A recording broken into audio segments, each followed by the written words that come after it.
Nega qizlar crossover avtomobillar sizlarga ko'proq yoqadi? Tan oling, sizlarga ham yoqadi-yu. Hozir bo'lmasam, narxi bir-biriga yaqin avtomobillar, ya'ni Kia K5 Va Kia Seltis'ni solishtiramiz.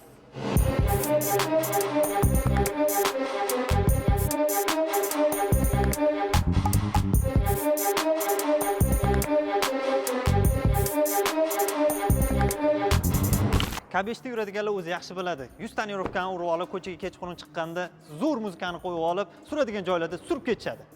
Zato Seltis'da orientirovka olish oson, manevr qilish juda ham qulay. Kia K5 orqasida o'tirgan odam o'zini xo'jayinlardek his qiladi. Seltis'da atmosferniy motor, xohlagan joyimizdan yoqilg'i quyib ketaveramiz. K5 da yuradiganlar yaxshi zapravkadan polniy zapravka qilib olib, ancha payt yurishadi. Sababi juda ham ekonomichniy. Mening ham mashinam ekonomichniy. Qizlar bilan talashganning foydasi yo'q. Siz qaysi avtomobilni tanlagan bo'lardingiz? Kia K5nimi?